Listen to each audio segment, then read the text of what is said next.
Ever stop to think how much those little impulse buys on your phone are adding up to, and how many subscription payments are sneaking out of your bank account every single month? Before I started using Rocket Money, let me tell you, I had no idea. But the first time I logged in, I saved $435. I couldn't believe it.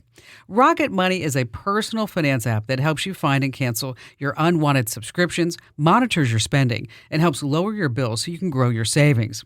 I just love the dashboard. It shows everything in one place, even the subscriptions you forgot you signed up for. And if there's something you don't need, Rocket Money helps you cancel it. Plus, it alerts you if a bill increases or if something unusual pops up in your account. It's basically like having a personal assistant for your money. Cancel your unwanted subscriptions and reach your financial goals faster with Rocket Money. Go to rocketmoney.com/Kim today. That's rocketmoney.com/Kim. rocketmoney.com/Kim. Welcome to the Kim Commando Show podcast for the weekend of October 14th, 2023. Thank you for being a community member. Here's hour one. Hey, how about we start with a number? And who wouldn't want this statistic for their business? I would. Okay, imagine 90% of all Gen Zers, they own your product. They don't want anything else, 90%. You know what that company is? Anybody? Make a guess. Make a guess. All right. It starts with an A, and it's not Amazon. I'm talking about Apple. Brand new research from Piper Sandler wanted to take a look at where teens are spending their cash, or their parents' money, rather. And thousands were surveyed. Nearly 90% own an iPhone. And listen to this. 90% of them expect the next phone that they will buy will be an iPhone. Wow. Talk about eye loyalty. Man, isn't that something?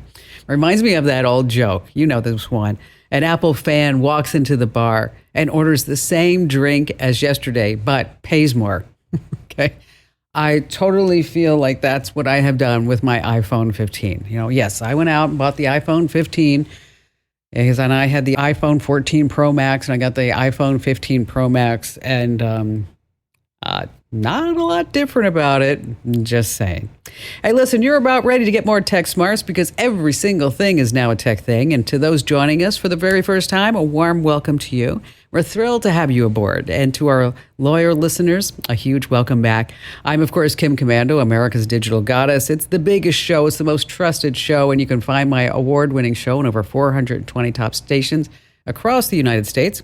And we're streaming in your favorite radio app. Just search for my last name, Commando. And you can find us commercial-free over at commando.com as a podcast, as webcast. Just hit that link that says Commando Community. And thanks for supporting everything that we do on that website by being a member. It really means a lot to us. And a big hello and salute goes out to all of our listeners on the American Forces Network Radio. We're reaching over 375,000 U.S. service members, serving in 175 countries and 200 ships at sea. And of course, our T-Mobile Unlimited listener line is now open at 1-888-825-5254 is the way to join us. And just a quick reminder, if you're just too shy to come on a big-time radio show and a huge podcast, I totally get that. What you need to do is just go over to commando.com, and when you're there, hit that link that says Email Kim. I read every single note that you send me there. All right, just for you, dear listeners and viewers, I check out at least 35 different websites every single day to make sure that you and I are both up to date. And here are the top 5 things you need to know about tech right now. And we're going to start with the first one. It's pretty tough. You see, Hamas plans to live stream the murders of Israeli and American hostages. Now, any tech company they use has the ability to stop the live stream. But the question is, should they? Now, there are 2 lines of thought. The first, do everything and anything possible to interrupt this broadcast. Tech companies working together, they can actually pull this off. The other is one of, I guess you'd say, personal conscience. I mean, if Hamas is really, really going to kill hostages, and there's every reason to believe that they will, and in the most ghastly way possible, and if we cannot rescue them, then let Hamas demonstrate to the entire world undeniably, without moral convictions, that with their inbred atrocities and cruelties.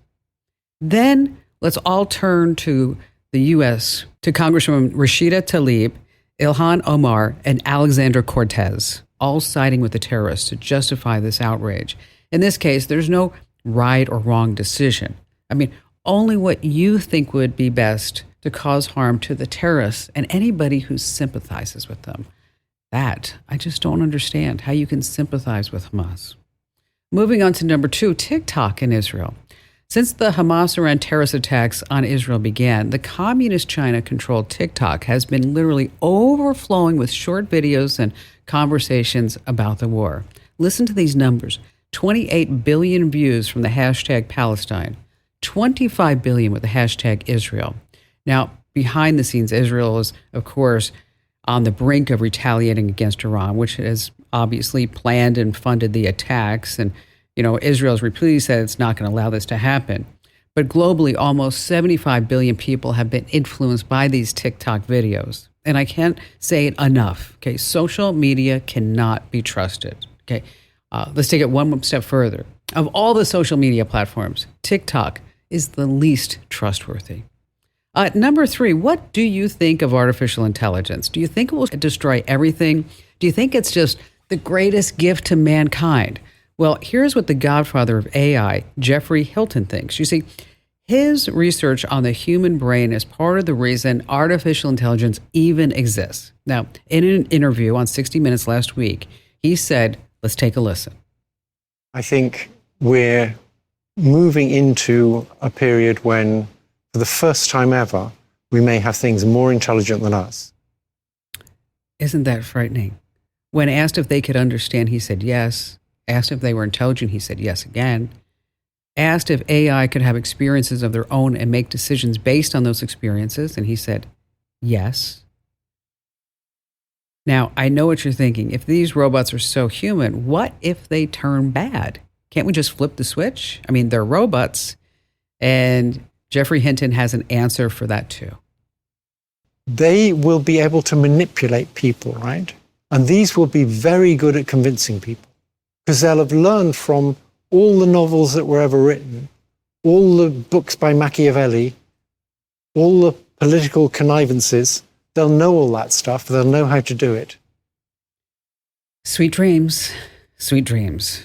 Moving on to number 4 on our list, AI. It's going to be everywhere. We're talking about AI surveillance right here. If you ever scroll through a Kroger's or maybe it's Ralph's, Fry's in your area, they're adding AI surveillance to their self-checkout. High above cameras will be on the lookout as you scan and bag. It's powered by a platform called Everseen Visual AI. It's going to watch your every move in real time, spotting any missed scans, and then ringing the alarm for store security personnel. So go ahead, just try to steal a filet. You'll be jail meat. And finally, this, coming in at number 5, should you get back together with your ex? Okay. There's a new app out there that's powered by ChatGPT. It's called Text from My Ex. And it's hoping that it can tell you whether or not you should be with this person or not. So what you do is you upload any conversation from WhatsApp, or you can download the Mac app for iMessage. And then you get a complete analysis of how good a match you are. Now, the first analysis is free. So we had a commando staffer here try it out on her ex-boyfriend's messages. Now, she also mentioned she deleted some messages because they were private. Okay, the results, crazy. The ex and her are 22% compatible. No wonder why they broke up. Horrible attachment styles. -1 point in sexiness. Yeah, that's a thing. All right, so you know how big tech and all these apps make money. Well, they collect your data and then they sell it. And it's almost like a game of whack-a-mole when you're sitting there saying, oh, I don't want all my data there. I want to preserve my privacy and security. Yeah, well, go ahead and good luck with that. Well, joining us here on the Kim Komando Show special caller line is Ginny Fuse, and she's with Consumer Reports. And the reason why I wanted Ginny to come on and talk to both of us is that Consumer Reports just put out this app called the permission slip. And it's just that. It's where you are going to give a permission slip, that old school thing that you had, right? A permission slip for these companies to collect and disseminate and sell your data. Ginny, thank you so much for being here. How did you guys come up with such an innovative idea like permission slip? Absolutely. Well, Consumer Reports has been advocating for consumer privacy for years. And we were very vocal about the need for privacy laws at the state level. When the first state privacy law passed in California in 2018, and then went into implementation in 2020, we did research to see how these privacy rights were working for consumers. And what we found is these privacy rights were very hard for people to use. On average, it took 10 or 12 minutes to use your right to privacy with any given company.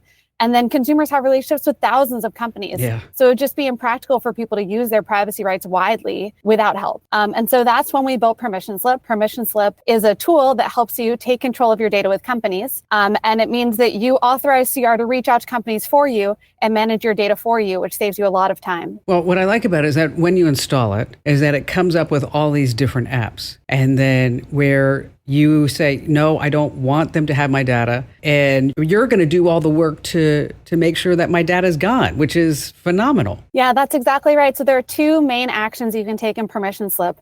The first is you can tell a company to stop selling your data. And the second is you can tell a company to delete your data entirely from the database. And Permission Slip makes it easy. With a tap, you can send either a do not sell request or a delete request to a company. The different programs and the different apps that are kind of baked into Permission Slip, are those they just kind of run the gamut, or do you actually go onto a person's phone and say, oh, these are the apps that you have? We don't personalize the company list. So the company list is the same for all consumers. And that's because we built this app with data minimization in mind. In order for us to know what companies you have relationships with, we would have to ask for a lot of data from you. And that's not in line with our privacy principles. So what we do instead is we offer you a long list of companies. And these companies are big consumer names, but they're also companies that have very sensitive data about you. And then we reach out to those companies for you when you give us your permission. And so the data brokers, how many different data brokers are in the app? So data brokers are a kind of company that a lot of consumers don't know about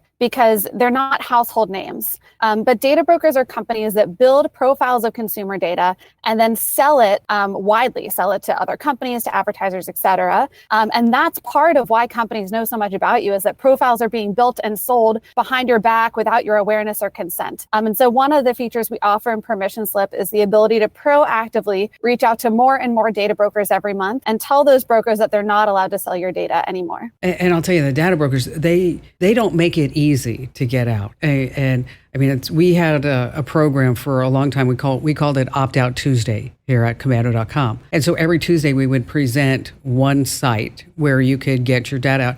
And, invariably, as soon as we published that, it just seemed like maybe a week later, they changed the instructions or they changed the place where you could opt out because, the more people they have in the database, the more money that they're going to be make, the more data points. How long does it take for a person to get out of a data broker site using Permission Slip? Yeah, so you're right that going to these data brokers on your own, it's really challenging to figure out how to even submit the request, yet alone get the request processed and honored. Under the laws in many states, companies have 15 business days to honor an opt-out of sale request and 45 business days to honor a delete request. So when you choose to use Permission Slip to send a request, it will take generally up to 15 days for opt-outs and 45 days for deletions to be resolved. So I noticed in the app that you ask for certain information, your name, your email address, your mailing address, your cell phone number. Talk to us about how that data is being protected and why Consumer Reports needs that data. Absolutely. So if we are reaching out to companies on your behalf and helping you manage your data, we need to be able to signify exactly which consumer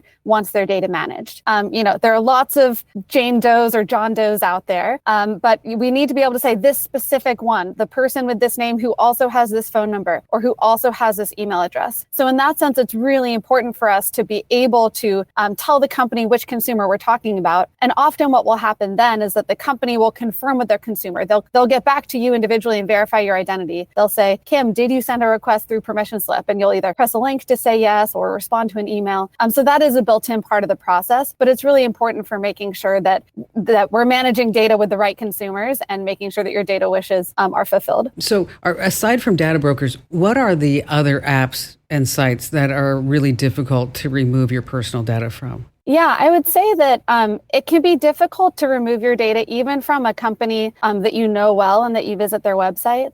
Many of us have the experience of going to websites and trying to figure out how to manage cookies or trying to figure out how to find the opt-out button at the very bottom of the company's website. So I would say that companies often design experiences to make it opaque or challenging to manage your data because, of course, to the company, that data is very precious. But with permission slip, the idea is to make it very simple. So with a single tap, you can send an opt-out of sale request to a company or a delete request. I think it's a phenomenal product. And I congratulate you and everybody at Consumer Reports for putting this out because it's something that has been a long time needed. Because a lot of people don't realize what's going on with their data, how many different data points are out there, Jenny. I interviewed about a year or so ago, a guy who was really big in the data marketing advertising industry. And I asked him, how many different data points do you think are available online about me right now? Because I had heard a number of 25,000, 30,000 different data points.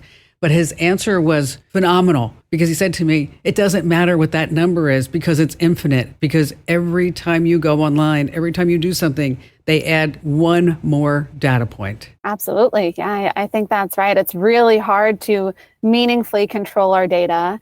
And it's exciting to be living in a time where state by state, we're gaining new rights to privacy. So our goal at Consumer Reports with Permission Slip is to make it so that those rights are easy for you to use and so that you can feel a bit more control over the data that's being created as you go about your purchases. Jenny, thank you so much for being here. Good stuff, really. I'm telling you, folks, it's a great app. Permission Slip. Wherever you get your apps on the Google Play Store and Apple, just make sure that you download it. It really makes it easy for you to get out of all this data tracking. It's just so annoying, isn't it? Okay, so let's say you get a phone call and you're like, I don't really know what that number is or who that person may be. Well, there's a trick where maybe you can find out exactly who that is. Oh, in our security tip in just a few minutes, Google Passkeys, they're rolling out. I'll tell you more about it, how you can sign up. So this way, you only have to look at your face or do a thumbprint in order to sign in to all your favorite accounts. And before we go back to all of your phone calls, let's talk about free apps. Okay, anything that's ever free, you know what I say, is that you are the product, your privacy. And when it comes to certain apps that you may be downloading, you don't need them. Like, for example, do you think you need a QR scanner? You don't need to do that anymore. You just go ahead and use your phone's camera. It's going to just scan that QR code right there. Now, what about if you're saying, oh, my battery's not working. I need to download an app because it's going to help me save battery juice. No, don't be downloading those either. A lot of them are just loaded, especially in the Google Play Store, just loaded with a lot of badware and malware. So make sure that you always read the reviews. All right, Rick in Medford, Oregon, welcome. Howdy. So nice to talk to you, and I really appreciate you being there. Accessible, professional, and so personable too. Oh, thank you, Rick. You're sweet. We're not even related. Right. Well, and my call comes kind of piggybacking off Jeff there. My daughter-in-law has been the victim of a phone porting scam that has cost them almost $10,000. Ooh, wow. Yeah, and they're kind of a loss to how to proceed. They've done a FTC report, a police report. They've talked with the phone carrier and the bank. Okay. The bank has kind of said, so sorry, this was done with your information from your phone, and we're closing the case. And they don't want to give them the money back? No, they're just closing it.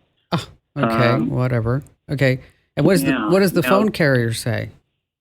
The phone carrier in person was saying, yeah, we can see that the phone number was ported out. It was unauthorized. It wasn't done by you.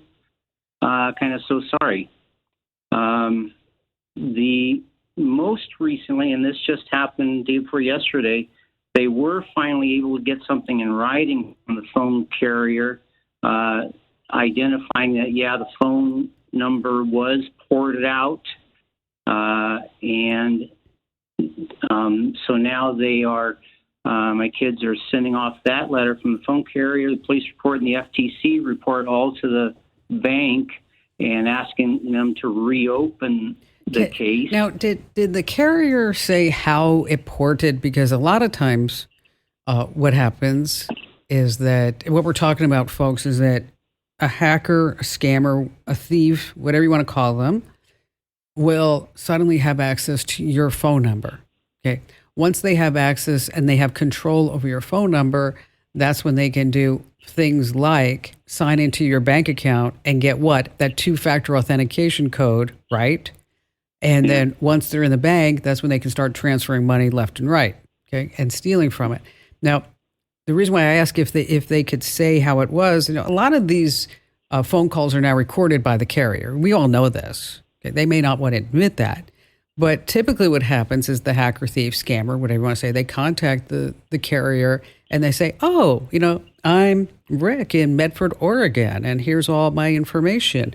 And gosh, I need a new SIM card, or I need you to put this number on another phone, or whatever it may be.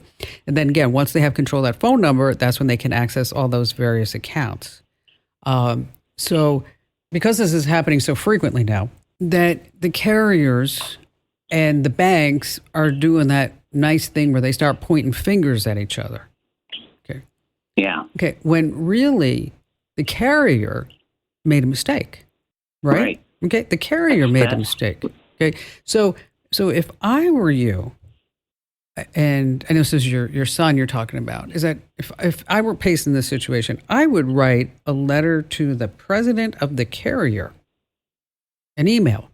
And then once I drafted it up, I put it on all their social media and say, why did you let this happen to me? I was your customer and I trusted you. They need to be held accountable for this. Okay.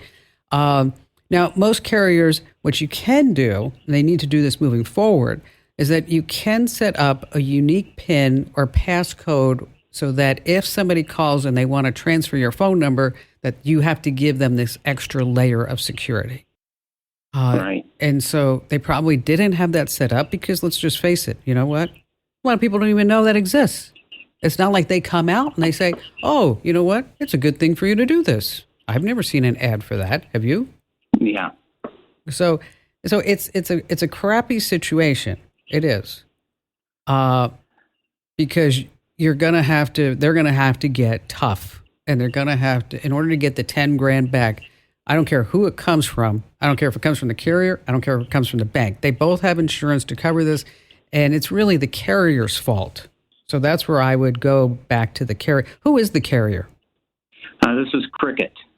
You know what? I would figure out how to get to the top brass at Cricket and write a nice email, a firm, a polite, a kind email saying this is what's going on. This is what I need to have happen, and I want restitution. And why are you allowing this to happen on the Cricket network? Why are you? Where's the training? This is a bad situation of training. This is bad training. Bottom line, they're not training their reps to be smart enough to fall for this stuff. And so I would put it back on him or her. I'm not sure who's the president of Cricket nowadays.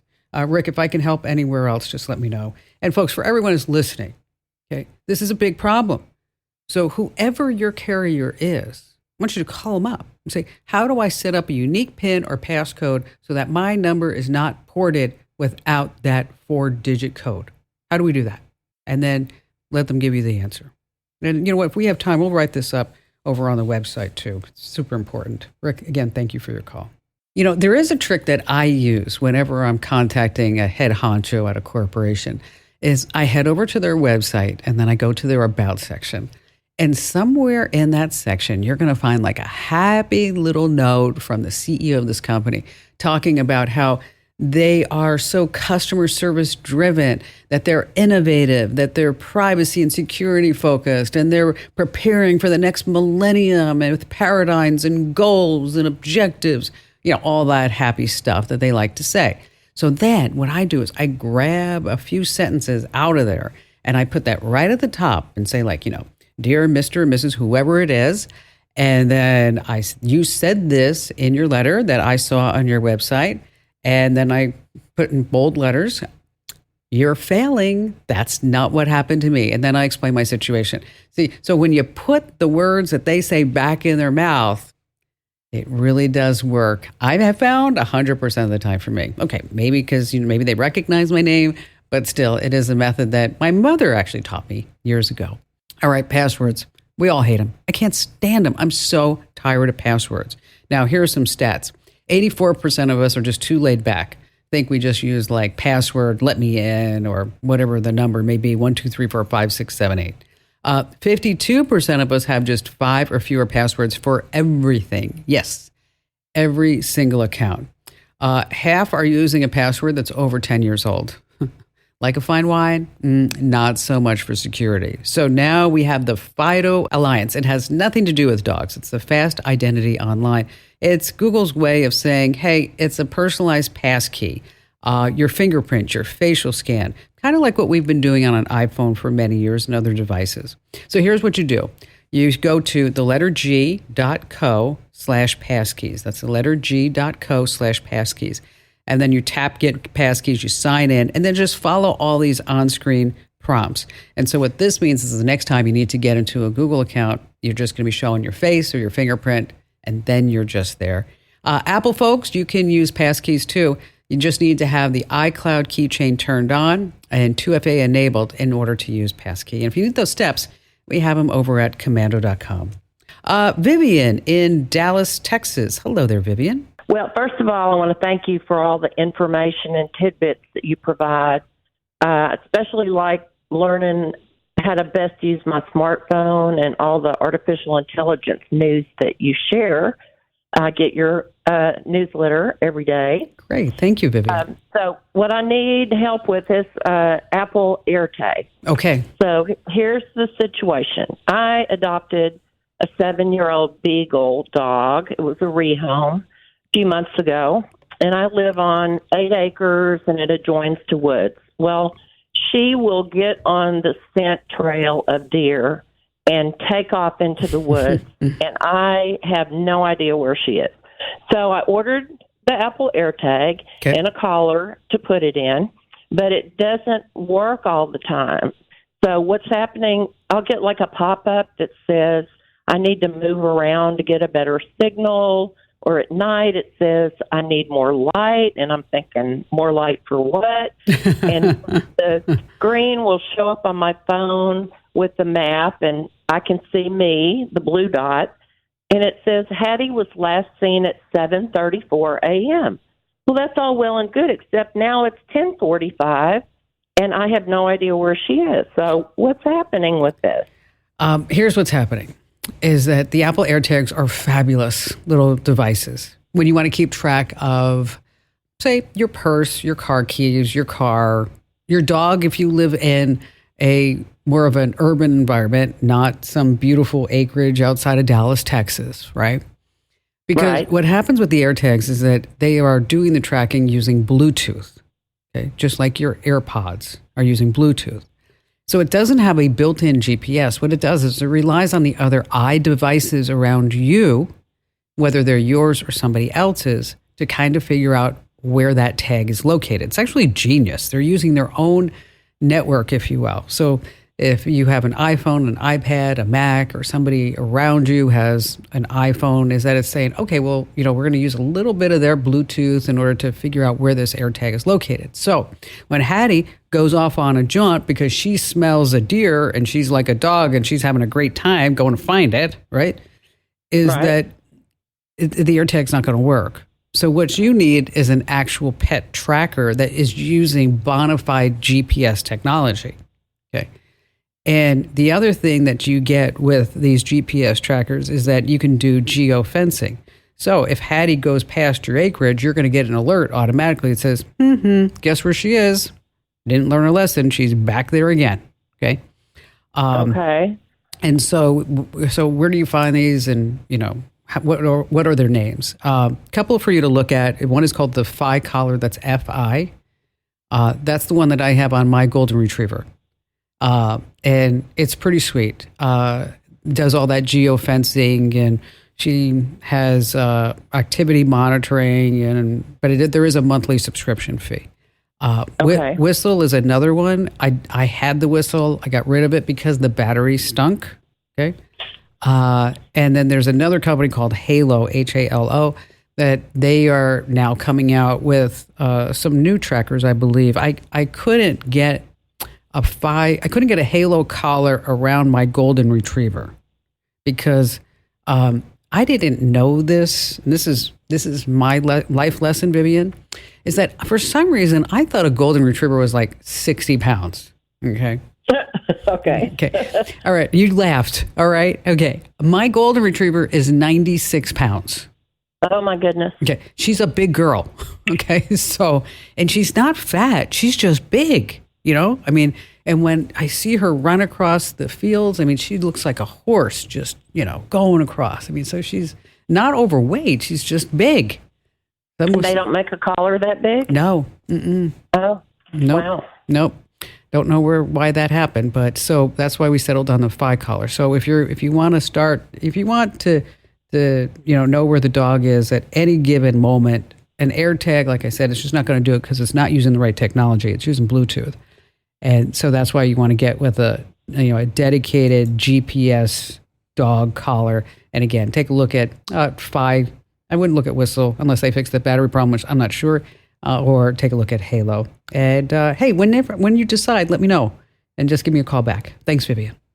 Oh, I just mentioned my Instagram account. If you want to see something truly, truly funny, okay, is that I was in the backyard in Santa Barbara and I was looking for Abby. I just couldn't find her. And then I'm like, where could this dog be? And then across the way, I see the pool and the spa. And then there's Abby, literally standing in the spa, just kind of like jumping around, looking around. It's like the funniest thing. I'm like, I want to come back as my golden retriever. I really, really do. So in case you want to see that video, it's truly funny. Head over to Instagram.com/KimCommando. Dogs. Have you ever received a text message from a number you just don't recognize? And instead of saying, new phone, who may this be? Or no, I don't know you, wrong number. There is a trick. TikToker Liz Perez, she put on her channel, just totally blew up, went all over. Now, if you get a text from an unknown number, this is really sneaky.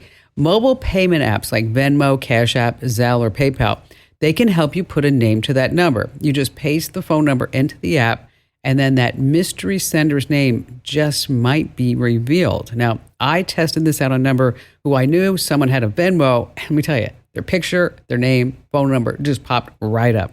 Now, this hack only works if you have an account with one of these mobile payment apps, and the sender has to use their real name and phone number in the app, which 99% of the people do.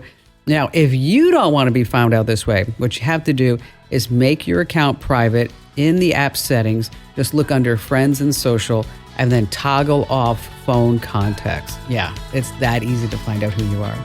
Hey, do me a solid and tell 3 friends about the Kim Commando Show, because after all, knowledge is power.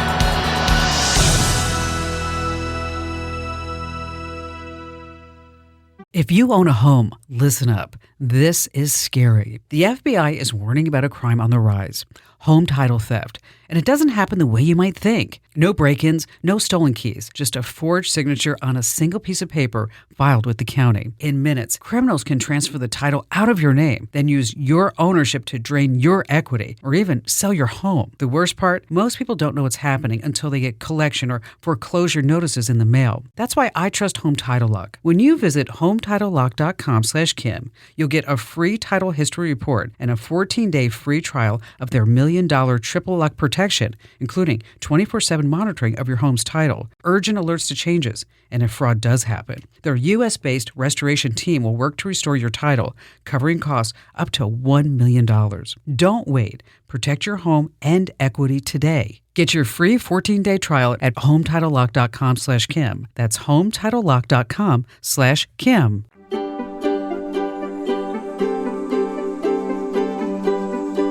Thank you for listening. Here is hour 2. I always like to kick things off with something super interesting. And let's say you went to a job interview earlier in the day. Everything was great. You're like, oh, I totally nailed it. Then 11:30 at night, 1 in the morning, you get an email from this person at the company that says, hey, you know what? I think you're doing a great job, but I just have a few questions, or I missed you at the company today, and would you mind letting me know a few things, or whatever it may be. They're looking for you to reply. Now, if you didn't get the message and you didn't reply in a timely manner, meaning like at that very moment, you may not have gotten the job. What? Yeah, I think this is crazy. A recruiter for a company in Houston says he does this to all his prospective employees.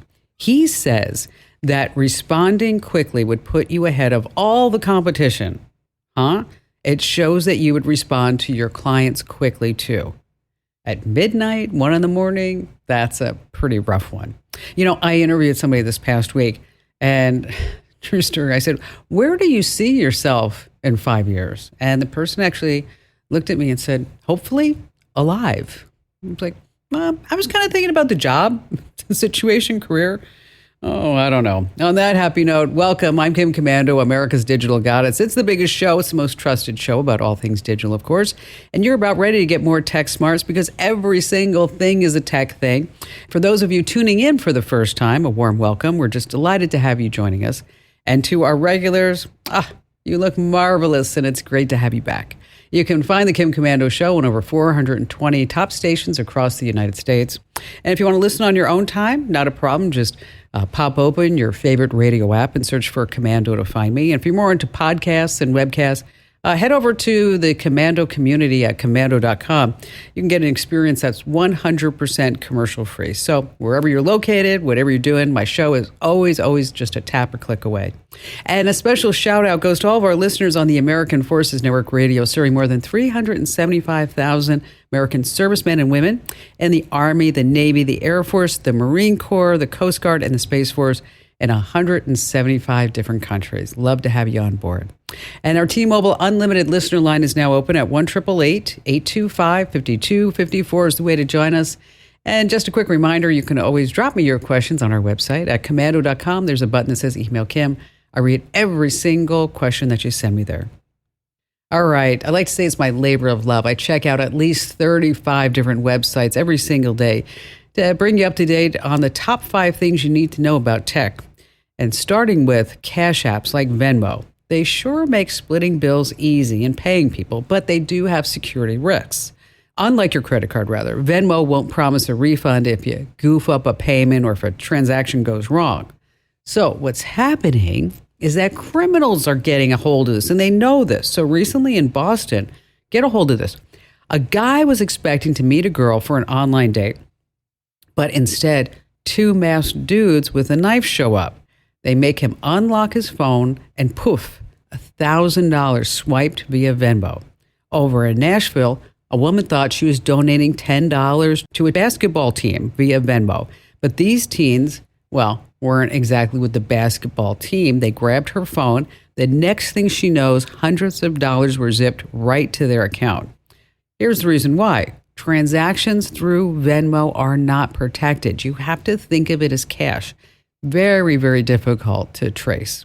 Actually, it's less safe than cash. I mean, if your bank account is attached to your Venmo account, a thief can gain access and wipe it clean. So just make sure you're always safe with your phone and Venmo. All right, more crime on the radar for number 2. Not all the best advice is always on YouTube, but maybe that could be a good thing. Outside of a Chase Bank in Las Vegas, a group of 7 guys hooked up a chain to a white Ford F-150 backup and gave it a good old tug. The ATM wouldn't come out, and they had to give it up. Now, a few hours later, they tried to yank an ATM at another Chase Bank out of the ground by using a chain in their pickup. Okay, they come up empty-handed one more time.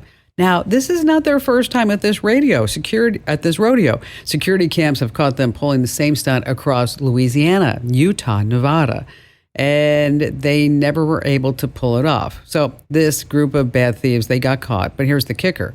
Where did they learn how to rob ATMs? Well, one of the guys, Dylan Garrett, told the FBI they used YouTube videos to learn how. Most of the advice they said was saying always try pulling them out just using a pickup truck. Okay, see, you can't trust everything that you see online. This crime just doesn't make a lot of sense. Ooh, good one. Moving on to number 3, the average lifespan of a smartphone is 2.5 years. Your iPhone actually is 4 to 8 years. Samsung 3 to 6, a Google Pixel 3 to 5 years. Now, your phone's lifespan starts when it's manufactured, of course, not when you purchased it. So how do you know when your phone is going to expire? Because they actually have something called an EOL, an end of life date. So if you have the original box, it should be printed on the package or inside the documentation. Could be in the about of your phone. There are also some special dial codes. There are some boot logging menu tricks. I know, but who wants to do any of that? I always like to find easy ways to get things done. So when you want to find your phone's end of life date, you have to go to this special website, endoflife.date. That's right, endoflife.date, not a .com, endoflife.date. This is a really straightforward, no bells and whistles website. It lists the end-of-life dates and support life cycles for devices, software, and a whole bunch more. Right now, over 250 products. So before you buy any gadget used, anything used, I want you to make sure that you go over to this website and you type it in. So this way you know if it's going to die in 18 months or maybe in a couple of years. Again, that's endoflife.date. Moving on to number 4, cheap Chinese TVs. That's right. I'm talking about streaming movies, watching YouTube videos, connecting to the internet. But what you may not know is that cheapo TV that you purchased is actually connecting to Chinese servers. Yes. Some cheap Android TVs out there. A team at Human Security stumbled upon Android TV streaming boxes and a tablet that they're preloaded with these malware backdoors right from the factory. They think about 200 different models could be compromised. Ooh, that's a lot in a report from Wired magazine.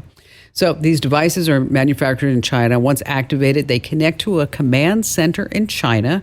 Okay. They're tied to advertising fraud, residential proxy services that sell access to your network, and much more. The report suggests that criminals claim to have access over 10 million home IP addresses and 7 million mobile phones. Okay, so if you have a cheapo Android TV from China that you never heard of the brand of before, I would suggest that you get rid of it immediately. At the worst case is, at least set up a standard network and a guest network and put that cheapo Android Chinese-made TV on the guest network. So in case something bad happens and it does get compromised, it doesn't affect all of your good stuff. And finally, this coming in at number 5, Gen Z is constantly glued to their phones. You know this, but they're saying enough already. And they say we need to have a detox, and they have a hashtag for it, monk mode. That's right, monk mode. They say what you want to do is just go ahead and turn off everything or set your notifications off for like the next hour. And then you just kind of sit there, take a deep breath, and go into monk mode. See, now you know, monk mode. Never heard of that before. All right, so if you're looking for love online, it's just not that easy, right? Well, researchers took a deep dive into the love lives of over 900 couples, and they found that the ones who met on dating apps, they aren't as happy as the folks who met the old-fashioned way, like maybe at a class or at church or even at a bar. Well, leading this study is Dr. Liesl Sharabi, and she's the director of relationships and technology, the lab over at Arizona State University. And her work on tech and relationships, it's been published in the Wall Street Journal, Time Magazine. She also explores modern love over on Psychology Today in a blog called Dating in the Digital Age. Yeah, that's right. It's not as easy as it might seem. And Dr. Sharabi, thank you so much for being here. Now, let's talk about this study. Okay, 900 couples. And what was your hypothesis going into it? Yeah, so we conducted this study really interested in whether there were differences in the quality of their long-term relationships. And so going into it, we were basing this on a study that was conducted about 10 years ago that found that couples that met through online dating were a little bit more satisfied and a little bit more stable in their marriages than those who met offline. And so we wanted to see if that was still true today in a dating app era where the landscape of online dating has changed so considerably. And so something that we found in doing this study, so we conducted a survey, we compared the marriages of couples who met in online dating and offline. We found that this time around, the spouses that met in online dating were actually a little bit less satisfied, and they reported being a little less stable in their relationships. And so something I should mention here is that these weren't huge dramatic differences. And overall, regardless of how these spouses met, they still reported pretty high quality relationships. But there was that difference, only now in an opposite direction than what we saw previously. So why do you think that is? So there are lots of explanations for this. I mean, it could be something about the people that are using dating apps. It could be something about the apps themselves and their matchmaking process and their algorithms, how people develop relationships through them. But something that we chose to focus on was marginalization. And whether, if you look beyond the couple, if there's still this stigma about online dating that's persisting. And something we found is that these spouses did feel more marginalized, and they did kind of feel like they had to defend the relationship because they met through online dating. They felt there was still this stigma, and that explains some of these differences in quality that we were seeing. So, I'm really surprised by that because, seems like everybody who's single, I think, is on some dating app who I know. Okay. With the exception of my son's generation. My son is 22 years old. And I asked him, are you and your friends on any type of dating apps? He's like, no. He said, they go on TikTok or Instagram. They check out all the pictures, and then they DM each other based on location. Mm-hmm. Which is fascinating to me that if I own Match.com and this is the generation that's coming up, right? And they're not hanging out on Bumble or Match or anything like that. But do you have any intel as far as with the algorithms of these dating apps? I mean, and how they're actually matching people who they might want to swipe left with? Yeah. And so something a lot of these apps are doing is making recommendations based on people like you who have similar taste. So if you were to download a dating app right now and start swiping for the first time, even if they know nothing else about you, they can look at who you're initially swiping right on, indicating that you like a person. And they can look at other people who are demonstrating similar types of swiping behaviors and make recommendations based on that. And so it's kind of like how Netflix would recommend TV shows to you or how Amazon recommends products where, on Netflix, you watch a show and at the end they have recommendations based on other people who also watch the same show. And dating apps are kind of doing something similar with their matchmaking, which is quite a bit different from what they used to do before we had the apps and most people were on the traditional sites where they were answering a lot of questions about what they wanted. Now the apps are more inferring that from your behavior. So if you're looking for love online, doctor, and you want to make sure that the right people swipe right when they should be, what advice do you give people? I think a big one is just really perfecting your profile. And when I say that you should perfect it, I don't necessarily mean that you want to exaggerate or, you don't want to be so overly positive that then people are going to meet you and be surprised that, you're not exactly how you portrayed yourself online.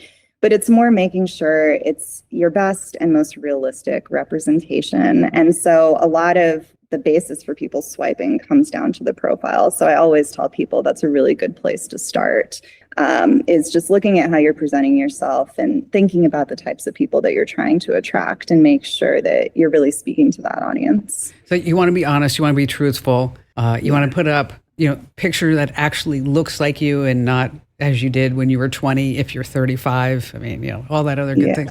But is there like a magical button that people aren't pushing? Yeah, I mean, I don't think there's any, magic to it or any real secret to why some people are so successful on these apps. I think it's a combination of different factors. I think there's a lot at play when it comes to looking at people who are successful in forming long-term relationships through these platforms and people that haven't been up until this point. Okay, one last question. Artificial intelligence everywhere. Is it in the dating apps too? Oh, yeah. And people are already using like ChatGPT to help them create their profiles and to help them write opening lines, choose their pictures. So it's already become a part of the online dating experience. But something that gets me really excited is the idea of using AI in matchmaking, where you have startups already doing this. They're thinking about ways that you can have AI swipe for you, identify partners for you. So it takes a lot of the work out of online dating where you have AI just doing all of that for you. I think that's a really intriguing direction. Doctor, thank you so much for being here. Okay, so we just heard from the doctor that you want to meet people offline, okay, for a better, happier marriage. So how do you do that? Okay, you can take a class, you could go to a workshop. You could volunteer in your local community. You could join a fitness club, a group, a sports league. Pickleball is really big right now. Attend local events, maybe even volunteer at those local events, networking events. You can join clubs and organizations, attend religious services. You could visit a dog park. Okay, let me tell you, go to a dog park, okay? Because, if somebody has a dog, that they're really, really loving and kind. So these are just some ideas for you. And before we get back to all of your phone calls, let's talk about the fastest way to delete accounts that you no longer use. Now, of course, you can go to each website and try to figure out how to delete that account. And they don't make it easy. Why? Because they don't want you to delete the accounts, because they need you there so that this way they can make more money. Now, I ran across this super duper site called justdelete.me. Once again, that's justdelete.me. It has a directory of links to get rid of hundreds of various accounts. So instead of trying to figure out how do I delete this account, what do I need to do, just head over to justdelete.me. Once again, justdelete.me. All right, let's see Danny in Pensacola, Florida. Hi there, Danny. Well, I didn't think I would ever find myself in a position that I would be doing the types of things that I'm doing. So, but I'm putting together a newsletter each month for our VFW. And it's overwhelming, really, with the number. We have 300 members in the VFW, and we have about 300 auxiliary members. And this newsletter needs to go out to each of those each month. And currently, I have the names in a word sheet that are broken down in like 50 names, and I send those out 50 at a time, 50 at a time, 50 at a time. But then also every month, I need to add and subtract members. So, it's very time consuming and it's not very efficient. No, you're doing it the wrong way, Danny. You are. Come on. Well, I'm an old goat, so. No, it's okay. You know what? Sometimes it's like, if it's not broken, why fix it? But this is broken, and you're going to love me forever when I tell you how you're going to be doing this the new way. There are mailing services out there. One's called MailChimp, another one's called Constant Contact. And these are services that you can hit one button and then it will send out your newsletters out. And you said you had 2 groups, is that right? That's correct, yes. Okay, so we're just going to say group 1 and group 2, okay? So you're going to sign up over at MailChimp.com, because how many people do you have? 300. Okay. Well, actually, a total of 600, but the 2 groups are 300 okay. each. All right. So, this is free, I think, up until you hit like 1,000 or 5,000 or some number like that. And so you sign up at MailChimp, and then you create whatever you want to mail out. And they have templates, or you can upload your own graphics, your own images, or whatever you want, logos, things like that. So you're going to use their templates and then put all your messages in there. Now, you mentioned that you had this in a Word doc, or is it in a spreadsheet or something, the names? Well, the names, I can get them either in a spreadsheet, Excel spreadsheet, or a comma-separated format. So, yeah, MailChimp as well as Constant Contact, they will allow you to import a CSV file, which is that Excel spreadsheet, okay? And so you're going to upload your all your names, and you can have the 2 groups, 1 and 2. And then you design whatever you want to send out to them via email. And then you put a subject to it, a from line, and you have to have a mailing address at the bottom. And, it'll kind of walk you through, because they want to make sure you're not a spammer. Sure. And then no longer will you have to go ahead and remove people if that email address is invalid or anything like that, because you're going to have a way for them to unsubscribe if they don't want it anymore. They can change their email address, as well as on a website or in another email, or however you want to distribute this, or at a meeting at the VFW, is you can say, if you want to sign up for our free newsletter, go to our website. And there you're going to have a sign-up form for the newsletter. So this way you're getting out of adding and removing people, right? Okay, great. Which is going to save you just a ton of time. One thing is that I want you to keep an eyeball out on the open rate and the click rate, because this will tell you how well that you're doing. And you can also put trackers on if you want them to click to a form on a website for them to say sign up to volunteer or do something, is that you can put tracking codes on there, so you'll know, okay, I sent it out to 300 people. We had 278 people open it, and we had 30 people actually click to the website to volunteer. And so it gives you a lot of data. But most importantly is that no longer, Danny, no longer, okay, are you going to be sending out at 50 people at a time, all right? And, All right. and you're no longer are you going to have to say, oh, I got to take this name off the list. Oh, I got to add this name to the list because we're going to just make life easy for you. And it does it all for free. I mean, really, it's just great. I mean, and now, yeah. Now, if you have any questions afterwards, anything I can lend a hand to, just make sure, I'm always here for you. Again, that's MailChimp and Constant Contact. I think for your purposes, I think MailChimp is going to be right up your alley. And it's super easy to get started. Again, it's free, so it's definitely worth a shot. It's going to save you all that time. With that time, make sure that you're doing something like going over to commando.com where you're getting our free newsletter, because this way we always keep that tech know-how going. And thanks for your call today, Danny. Hey, when you start thinking about email list software, there are a lot of things that you can use it for. Of course, if you're an online retailer, it just makes total sense, even an offline retailer. If you're a content creator or a blogger, you can set up your own newsletters. If you're a nonprofit, makes total sense. If you're a school, university, again, email marketing is fabulous. Restaurants, cafes, you can use it. Real estate agencies, freelancers, consultants, tourism agencies. I mean, there's just a whole list here. Artists, musicians. So the bottom line here is that if you've never thought about doing any type of email marketing with your business, now is the time. Now's the time. Okay, with the intense war unfolding in Israel and Gaza, I'm sure that your social media is like mine. It's just loaded with photos and videos that can be very, very difficult to stomach. You have these heart-wrenching scenes, the grim realities of war. Now, we all want to know what's going on, but some of these social media posts will be very difficult to unsee. So Facebook, Instagram, YouTube, and TikTok, their whole goal is to keep you glued to the screen and to have you scrolling and seeing these images. But if you want to take control of your feeds, I put together a quick list to help you out. Like on Facebook, how to not let the videos play automatically. You can turn it off on your iPhone and Android as well as on your desktop. On Instagram, how to adjust your sensitive content settings. On TikTok, you can limit graphic videos on your For You page by setting up restricted mode. On YouTube, you can stop videos from playing automatically. Over on Twitter, you can report as well as do certain steps so that you don't see sensitive content. Now you're sitting there like, well, how do I do this, Kim? How do I do this? Well, we have it all written up for you over at commando.com. Just go ahead to commando.com and you hit that button that says Show Picks. Hey, listen, if you're not getting my free newsletters, you're just missing out on life. I'm telling you, every single day, give me just 5 minutes and you'll be up to date on all things digital. We send out over 600,000 every single day, and you need to be on that list too. It's easy to sign up. It's easy to cancel over at getkim.com.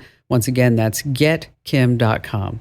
Joseph in Traverse City, Michigan. Hi, Joseph. Well, before we get started, my sister came up from Detroit for a color tour yesterday, and I told her that I got a phone call from you. And she stopped the car, and she goes, what? I go, yeah, I'm talking to Kim Commando tomorrow. And she goes, Kim Commando is the only person in any media outlet, print, television, or radio, that when she says something, I believe her. And she was just so excited that I was going to be talking to you. Well, and she's a huge fan. Huge. Well, you know what? When we get done, I'm gonna put you on hold and make sure that you give Amber your sister's name and address, and we'll send her out a ball cap or something fun. Beautiful. Absolutely fantastic. So anyway, what I'm calling about is I'm looking for I'm a writer and I conduct interviews on the phone. Mm-hmm. I'm looking for a recording device or an app or something that I can record a conversation with on the telephone and that will have good quality reproduction. And then I would take that recording and use some kind of software to transcribe that interview into a Word document to begin my writing process. Well, let me tell you, you're going to love what I'm going to tell you about. You are. Okay. Because the old way of doing it is we're going to take the audio file and then we're going to upload it and it's going to transcribe it and it's going to not be all that great. Okay. And then you have to figure out, is this person 1, person 2, person 3, person 4, whoever, how many people you have on the line, right? There's a website called otter.ai, otter, OTTER.ai. Okay. It's on my list. Yep. And they have an app. And so you record through the app, it saves the audio recordings. And then in addition to that, it's transcribing it in real time. And it will say person 1, person 2, person 1, person 2. And then you can go back in and say, oh, well, Joseph is person 1 and Kim is person 2. Okay, so it's really hard to beat that ability. You get, I think you get like 600 minutes free per month or something like that, and then you have to start paying because it's always those, anywhere you go right now, there's always a monthly fee for something. I don't know. It's like you turn around everywhere. It's like $2 a month here, $9 a month here, $5. It's just like exactly like what happened. If you're just looking for a call recording app, is ACR Call Recorder has been around for a long time. I've used that in the past.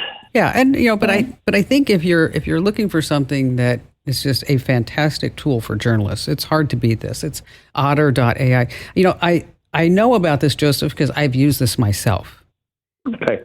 And I've been astounded at the quality of the transcriptions, even when the words were being spoken by a cancer specialist at MD Anderson, speaking medical ease, if you will. You know what I'm talking about. It's like, what did you just say? And I don't know what you just meant. Okay, so I can't even spell what you just said. Okay, so so using those type of conversations, it was really instrumental. At that time, I was a full-time caregiver for my mom who had pancreatic cancer, and so I would record the conversations and then be able to refer back to the conversations because, when you're in that type of situation, your head is going in so many different directions, right? So I could review the notes after the consultations with the doctor as well as share out with certain family members and friends. And so I wish I could tell you like there was all these other great ways to do it. But if you're looking for what I consider the best tool out there, that would be otter.ai. Joseph, thank you. Thanks again for your call. And don't forget, I want to be sure that I send your sister a very special package. And so be sure to give Amber your sister's name and address, and so we can get that out to her next week. And Joseph, thank you again for telling me all about her. All right, let's see who's next. Paul in St. Paul, Minnesota. Hi there, Paul. I took a trip last week, 200 miles each way in Minnesota, and I would have loved to have known where to stop for the best gas prices as I drove along. And I found one gas station 30 cents cheaper than all the others along the route. Wow. And that was 10% of the price. Yeah. And I thought with the holidays coming, well, first of all, I couldn't find on Google Maps how to do that. And I looked on Waze, and they needed you to drive 100 miles before they even gave you the option to look at gas prices. So I don't know what Waze offers. But Waze is owned by Google Maps. Correct. Google. So I would have thought that Google Maps would have this option.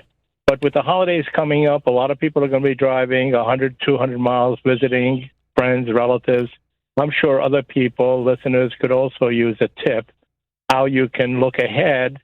And if you know your car holds 10, 15 gallons, and if you know you're getting about 10, 20 miles to the gallon, you can start looking for gas prices along the way where Sure. you might want to tank up.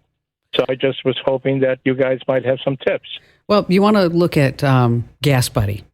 Everybody knows that that's been around for a long time. It really is designed to give you the cheapest gas prices. But inside there, on their website, they have, Gas Buddy has Plan a Trip. And so that's where you can enter in where you're coming from, where you're going, that you want to stop, say every hour or so, hour and a half, whatever it may be. And then it's going to show you the best spots to stop for gas. So that this way... So I can't do that on the app on my phone?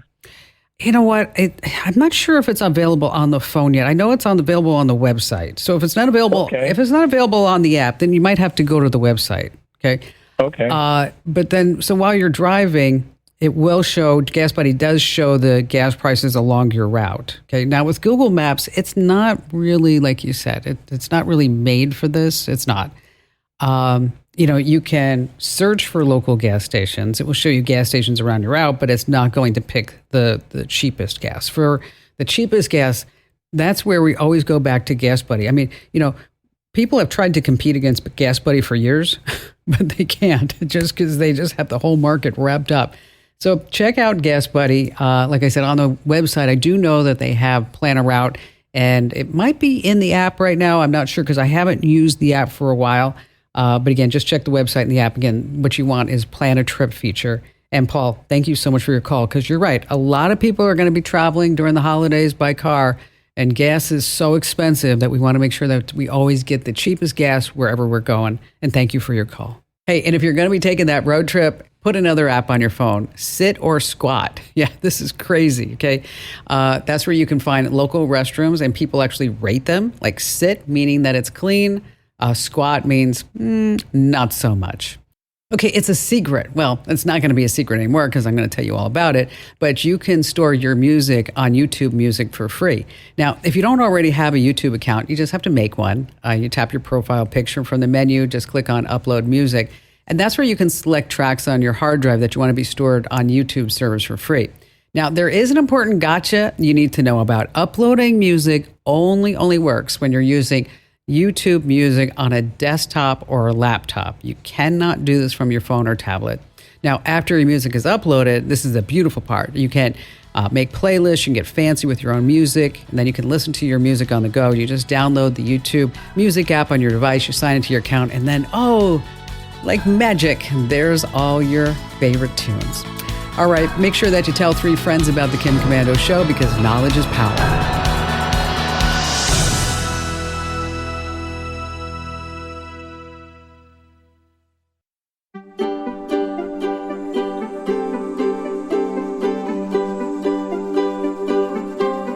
Here is hour 3. All right, I always like to kick things off with something fun, and I want you to make a guess right now. Which state in the United States are you more likely to see unidentified flying objects? Which state would that be? Now, I'm going to give you a hint. I know what you're all thinking. New Mexico. Of course, it's New Mexico. No, it's not. It's actually Maryland. Who knew? 2,000 have been spotted there, more than any other state. And why? They say because Maryland is home to Andrews Air Force Base and the U.S. Naval Academy. And let me just tell you, the crab cakes, out of this world in Maryland. Yum, yum, yum. I think I'm hungry. And on that happy note, you're about ready to get more tech smart because every single thing is now a tech thing. And I'm, of course, Kim Komando, America's digital goddess, here with you once again. It's the biggest show. It's the most trusted show. And you can find my award-winning show on over 420 top stations across the United States. And we're streaming in your favorite radio app. And you can find us as a podcast, a webcast, commercial-free, and support all of our work by being a member of the Komando community. You can sign up over at komando.com. And a special hello goes out to all of our listeners in the Army, the Navy, the Air Force, the Marine Corps, the Coast Guard, and the Space Force in 175 different countries who are joining us on the American Forces Network Radio, serving more than 375,000 American servicemen and women. And our T-Mobile Unlimited listener line is now open at 1-888-825-5254 is the way to join us. And I love to get your questions because I'd love to help each and every one of you. And you can drop me your notes over at the website while you're there, komando.com. There's a link that says email Kim, and I read every single note. All righty, you can count on me to check out at least 35 different websites every single morning to make sure that we're both up to date on all things digital. And here are the top 5 things you need to know that are happening about tech right now. We're going to start with online crooks. Yeah, they're getting more and more sophisticated. But offline scams are actually getting more prevalent than before. A Nashville woman received a phone call from someone pretending to be from El Paso, Texas, in the Border Patrol office. They told her that a package bound for her home address had a problem. It contained narcotics and documents. So she was told that she needed to pull out $10,000 at a time and put it into Bitcoin machines to safeguard her money.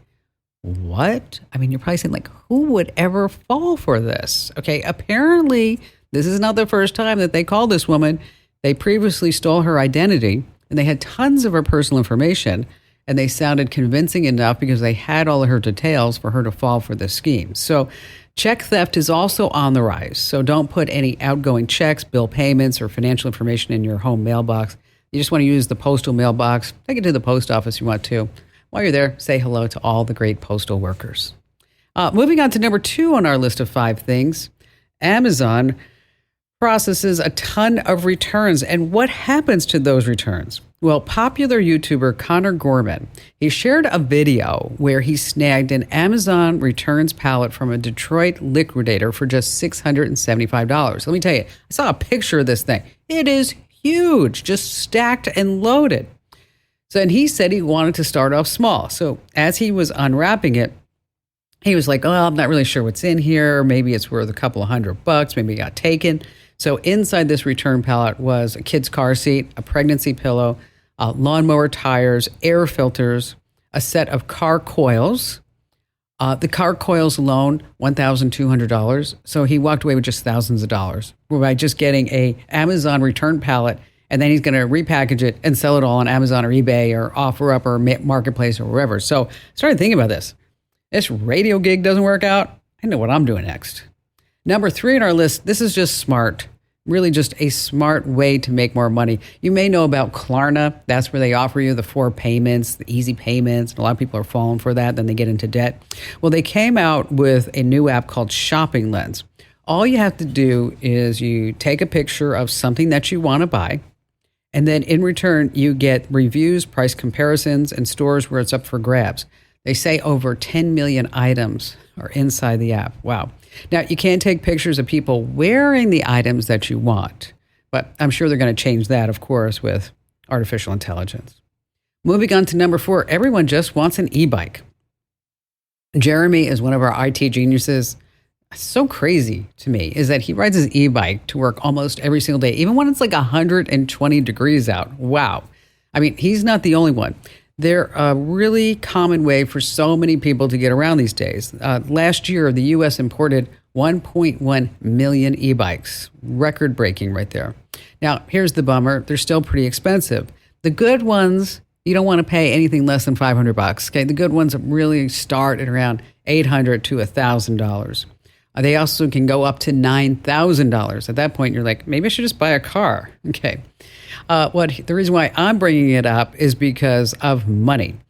You could get a government rebate. A lot of states are putting out incentive programs for e-bikes. Like, for example, in Austin, Texas, the rebates go from $200 to $600 based upon the price. Extra perks for those of you on the individual customer assistant program. In California, statewide, they're offering up to $1,750 for cargo, adaptive bikes, even some local deals. Colorado, the whole state, $12 million rebate program. Connecticut, up to $750, depending upon the e-bike's price. In Hawaii, they have a 20% rebate, maxing out at $500. And they say they're really targeting high school students. So you might want to look for those. When you get an e-bike, make sure you also get a good helmet. Just saying. Finally, this coming in at number 5, say cheese. Now, do you have that person in your family? Maybe it's even you just hate to take a picture. Well, Google has brought out this thing called Best Take. The AI is really good about making you look marvelous. So if you're looking down, if you're closing your eyes, if you have a frowny face, it's going to fix it. It just sifts through all the photos you've already taken and it swaps out that bad look for a really good look. Now, here's the problem, is that every photo now is going to be a great photo of you. But, some of the charm, and especially kids' photos, is like when they have that like screaming, terrible tantrum face. They're like, and you're like, okay, I'm going to snap a picture of that and show you this when you get married. So, but where can you actually use Best Take? How about those group photos? Family reunions, where you're trying to get everybody to look a certain way and everybody to have their eyes open and everybody to have a big old smile on their face. That's right. Now, the problem is right now, it's only available for use on a Pixel, but you know what that means. They're going to be rolling it out after they work out some of the bugs and good things like that. And speaking of reunions, mandatory temperature checks will be required if you're going to be attending a foreigner reunion concert. I don't know if you heard about this. Because if you're hot-blooded, they're going to check it and see. Oh, okay. Oh, I crack myself up sometimes. All right. Donna in San Antonio, Texas. I was telling the screener about the 70 stained glass windows in our church, that they've renovated the churches and everything is so bright and pretty. And I was I went in there to kind of see what they did, and I never realized that they were in sequence in Jesus' life. They weren't just random windows. Oh, how cool is that? That's awesome. And because, because you'd sit here and there, and they're, compared to the size of the church, the windows are relatively small, because there's 14 long windows and there's 5 panels each. So depending where you are, you can only really see the ones that are in your immediate area. Okay. Anyway, I think that there are probably other people who have not appreciated them well. And I don't even know if you can see the caption. There's a little caption on each one that's in kind of, I don't know what the font would be. It's not that easy to read.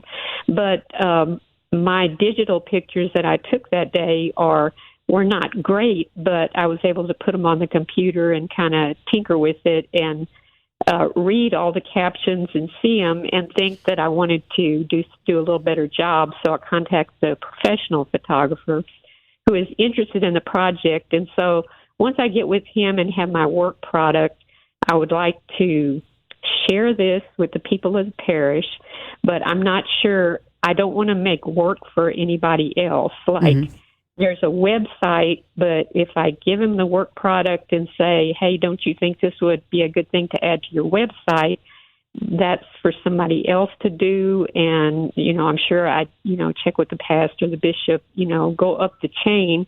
But I'm sure it would be okay, because these windows are beautiful, and I don't think that they're completely appreciated. So what is it? So what is it that you want to do, Donna? What is it that you want to do? I would like to advertise the windows, and so that people may want to come in the church just to see the windows. Okay. All right, and that would be the first thing. So, do you want to put this on your website or a website, or? Well, if the church isn't interested, I would like to do that. Okay. But, I think it would be most streamlined if it was like a tab on their website. Oh, sure. Yeah. They have a few pictures, but the pictures are always of the main altar and the outside front of the church, and you don't see the stained glass windows. Well, you know what I mean. So if you had the pictures and you told the story, I mean, you could conduct a virtual tour of the whole story, the whole life of Jesus as being told in these beautiful stained glass windows. You could probably sell some merchandise with the stained glass windows itself at the church if you're looking at making money, and that's pretty popular. You could maybe license some of these photos to Shutterstock or Getty Images and make some residual income if somebody needs to use a picture of a stained glass for some reason in their work, that they could do that. You could also collaborate with, maybe there's a website called Viator, that's Viator, and also TripAdvisor. And so maybe somebody who's visiting, you're near San Antonio, correct? Yes. Okay, so if somebody's visiting near San Antonio and they're looking for a religious experience, that maybe there are tours that you could help conduct or get the right person there. Say, once a week, we're going to have a tour. We're going to explain everything that's going around. So it's not just for the parishioners, but it's for anybody who has an interest. Okay. Oh, that's great. I didn't know about that option. And then you could. Yeah, I had thought about the merchandise because the size of them would lend themselves to merchandise. But I just missed our parish festival, so I guess I'll have to wait till next year, because that would be a really good time for the merchandise where people pay too much for things at auction.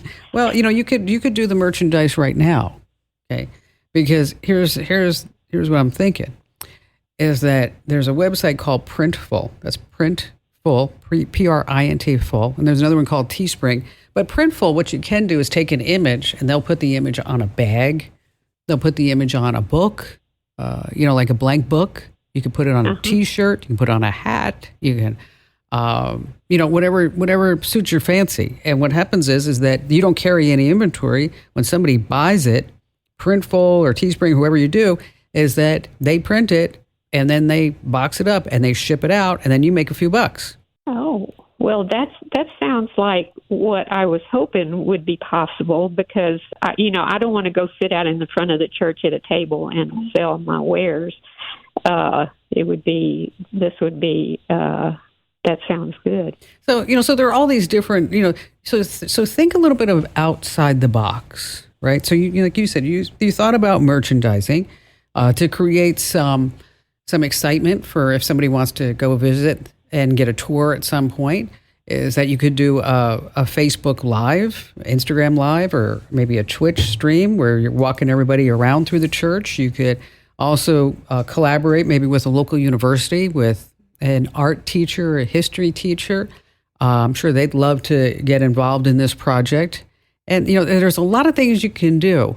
Why don't you give this some thought? And when you have some specific questions about doing X, Y, or Z, is just give me a call back and we can take this all to the next level. And Donna, thank you for your call. Sounds like a great fun project for sure. Now that would be a fun project, don't you think? All right, so you picture this. You get a phone call. It's your kid. They're panicked. They're crying, saying that they've been kidnapped and they need money from you to pay a ransom. You're thinking like, oh my gosh, what's going on? Maybe it's just an AI scam. You see, scammers are using AI tools to clone your kids' voices and other voices of family members to make it sound like they're the ones on the phone, because kids' voices are now all over social media and they're probably family members of yours too. Then they use this fake voice to extort money from you. So what can you do? Pay attention to the phone number. If you don't recognize it, call your kid on their phone, make sure everything's okay. If they claim to be in an accident or kidnapped, again, try to contact a family member or your child some other way. And be wary of any requests for money, wires, or gift cards. That's always a tip-off. And joining us right now, we have our amazing content queen, Ali Seligman, on board. Hi there, Al. Hi, Kim. So, you've worked with me for a while. Indeed. And so you know that I've always said, if there's always a better way to do things, and just because we've been doing it a certain way, that we shouldn't always just keep doing it that way, right? Absolutely. That's funny. I was interviewing somebody for a job today, and I said almost that verbatim. Yeah, because because as times change and your business changes, and then you have all these tools that are coming out. So For example, many moons ago when I was putting together the Kim Commando show, I would actually put out, do kind of outlines for the stories. Yeah. And then print them out from Microsoft Word, and then lay them out on my desk for all 3 hours, and then handwrite story number 1, story number 2, oh, story boy. 3. Yeah. Okay. Then I figured out, I bet you I could use Excel. Okay. How was your Excel phase? Yeah. So that was my Excel phase. And then I figured out that I could use Rundown Creator. Oh, man. And actually, that was a guy who worked here who said, you know what, we should be using Rundown Creator because that's what all the TV stations use. I'm like, oh, okay. So then we used Rundown Creator. Okay. And then, then we sat there and said, there's got to be a better way. There's got to. There was. Yes. And so now we're using Monday. Yeah, we are. Okay. Yep. Now, what do you like about Monday? Oh, I like that everything is all in one place. I don't have to look around for so many different documents. It's really nice too, the way we have it set up. You can just open up and collapse things, and it's just everything you need right there in one tab, right? And then John's also doing these automations, which is just so helpful. So for example, when Maddie and I go through all the stories every morning, and Maddie is a show producer here, and then I say, this should be the third story in hour 2. I can put in 2-3, and that story slug goes, boom. Yeah, it's so cool. If anybody's like, what the heck are you two talking about? Monday is basically it's organizational software that, you can use it for anything. We use it for keeping track of what we're going to cover here on the show, in the newsletters, everywhere else. But, I know companies use it for a million different things with project management. I was talking to Kurt this morning, and he's a seller for us. And Kurt said he's going to be putting all the clients into Monday. Oh, love it. Yeah. So this way he said he can do some data analysis and data tracking. I'm like, ooh, Kurt, impressive. This is not sponsored by Monday, but Monday, if you're listening. Yes, you should. Please contact us. So what about using some AI tools? Yeah, it can shave so much time off, right? You've been using it for a long time. I was going to ask you if you could think of how many hours you think you've spent in ChatGPT. That might be a hard question. Well, I bop in and out of it all day. Yeah. And I sometimes I use it for kind of different purposes. Oh, like So- something I don't know about? Yeah. So it's like I had to write a family member an email. Okay. And, since my mother passed away, and like she passed the baton to me. Even before she passed, she goes like, "You are now in charge of this family." I'm like, "No, I'm not." And she's like, "No, you are." Okay. And so I had to write a family member a difficult email. Oh, gotcha. Okay. And so I sat there and I was like, "Okay, where do I start?" And I'm like, ChatGPT. And so I explained the situation, and it actually spit out a pretty darn good email. Wow. Yeah. That's incredible. Okay, so next time you have to write a hard or awkward or scary or whatever email, open up ChatGPT. Yeah, and that actually leads really well to, one thing that a lot of businesses since social media started, right, have had trouble with is who's going to do this? Do I, as the business owner, do it? Do I hire someone to do it? It's only pretty recently that companies actually hire people to do their social media, and a lot of small businesses still do it themselves. So if you want a little help with that, chat is actually a really good way to do it, ChatGPT, but you have to think really strategically about this. So would you hire a consultant and say, write me social media posts, and that's all you said? Of course not. No. And you have to give the same level of information to AI, right? If you want it to do something for you. Here is a new phrase for you. It is called seed phrase. And with AI, a seed phrase is basically a little hint that you're giving the AI. And that could be anything. It might be that you start by saying, in a conversational tone, write about blah, blah, Smart. blah. Yes. Or in a friendly voice. Be careful that you're not giving too many of these and that they don't conflict, right? We don't want to say, be very authoritative and very conversational and very, you need to pick what you want your voice to be. Or else it just gets all confused. Or, Exactly. or, be authoritative and cute. They don't really go together. Hard to do both. Yeah, it's like a really mean message with a winky face or something. Yeah, so give direction. Tell it what tone you want. Tell it who you're writing for. One thing that I think is really smart, and Kim, you've done a good job at this, the more you give about your business, and maybe there's a phrase that you use as your business. Maybe you have, specific things that you always make sure to say in your social media posts or in your emails. Maybe there's a word that you really love and that people associate with your business. Maybe you grow produce, and so you always talk about how fresh everything is. Well, tell chat that, and then it can start to learn your voice. What I also like about that is when you are using the social media posts, and because Ian is my son, as everybody knows, and he's in law school, but he's also doing our social media posts. Okay? Thanks, Ian. Until we can find somebody. Thank you, Ian. But what's really great is that he's using my account. Yeah. Okay, so that he gets my tone. But what's wonderful is that it adds the emojis and the hashtags. Oh, love that. Yeah, that's really nice too. And one thing, I'm not going to spit all these out right now because you will definitely not remember, but it is worth telling chat, this is how many characters I want this post to be, so that you don't get something super long or super short.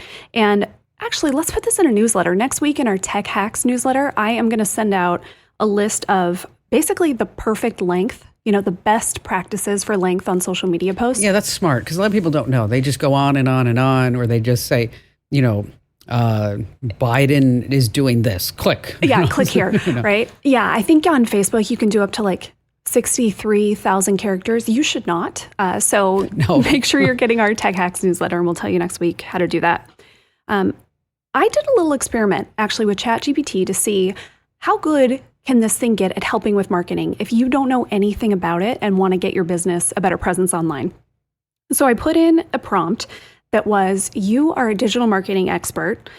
I have a small business. I sell fruit at the farmer's market, and I am not online. You're going to help me get set up on the web. Please ask me questions one at a time that will lead me through the process. And then I said, if you understand, let me know you're ready. And it said yeah, I'm ready. Let's do it. And then one by one, it asked me these questions and helped me formulate a whole small business plan for marketing my, fake farmer's market that I made up. Now, how long did it take? I think I was playing in there maybe 15 minutes or so. Gosh, you know what? If you wanted to do that the old-fashioned way, you'd be sitting there for days or weeks. Yes. And then the nice thing is, at this point, once it has taken in all this information about you, because it asks all these questions, right? You know, what do you like? What makes your business unique? Then it's kind of already in your thinking, right? It's in your tone. And then at that point, you can say, okay, now based on what you know about my business, write me 10 social media posts.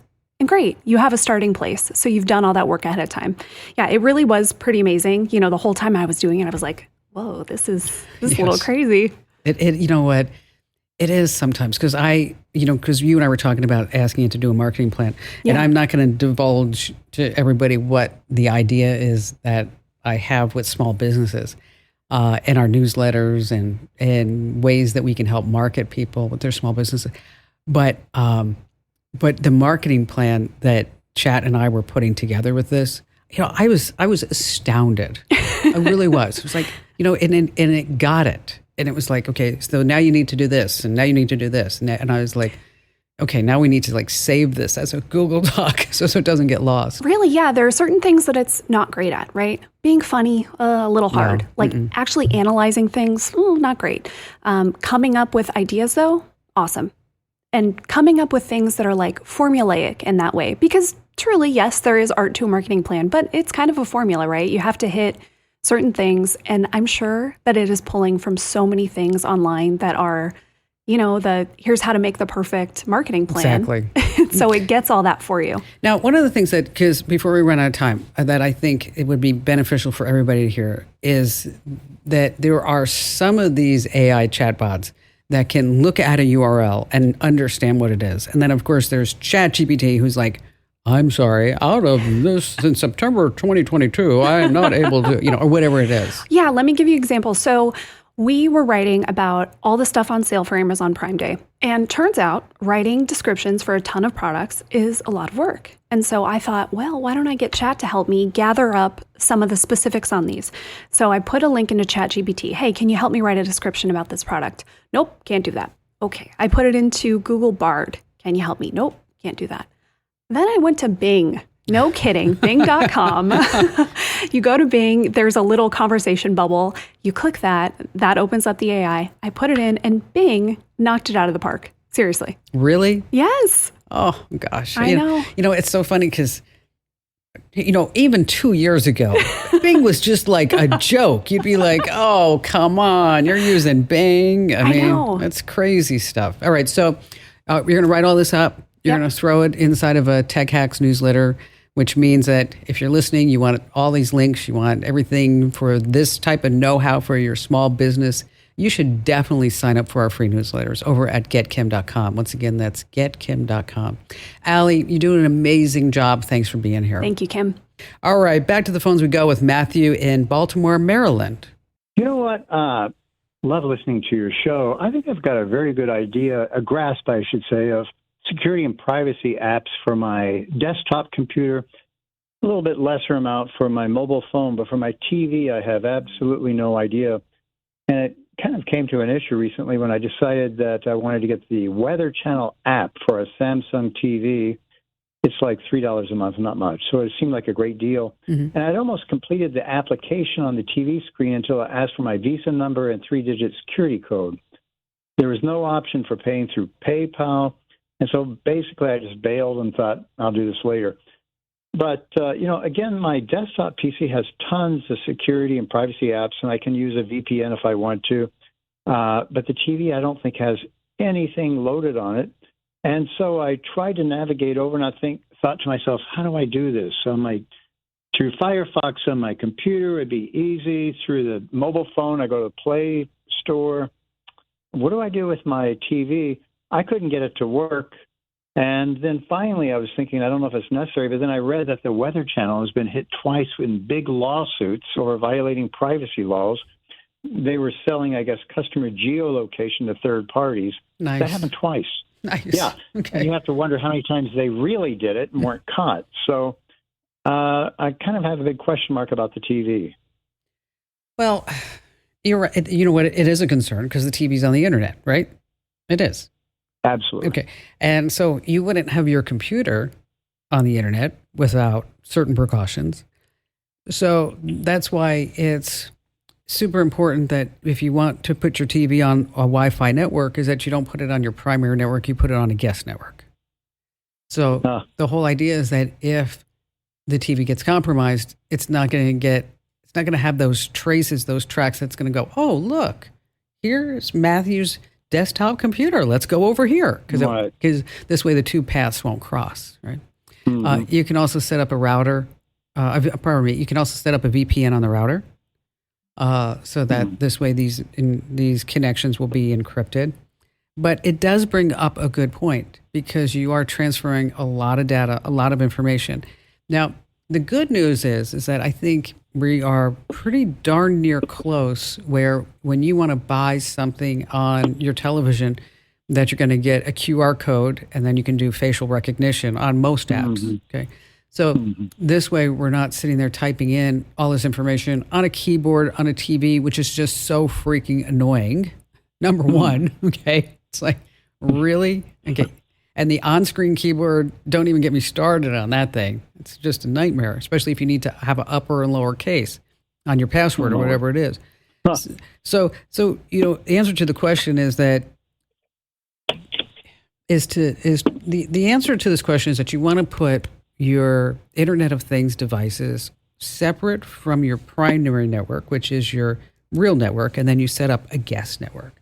And so that this way, if one gets compromised, talking about the guest network, somehow they get in, is that they're not going to have access to your personal information, your financial documents, whatever it may be, that's on the primary network. Very good question, Matthew. Thanks for your call today. All right, if you ever look at your PC or Mac and you notice that your webcam light is on and you haven't opened your camera, it's a creepy feeling, isn't it?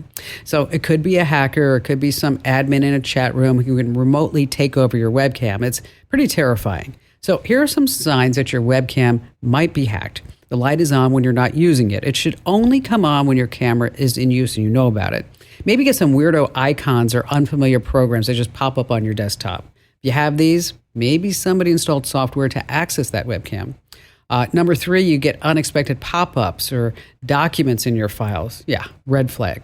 Or maybe your friends start receiving weird messages and emails from you. It could be compromised and hackers are sending and receiving data from it. And finally, browser extensions just pop up that you didn't install yourself. They could be using these to access your webcam. And another clear sign is if the light turns on whenever you open your browser. You can find me 24/7 at commando.com.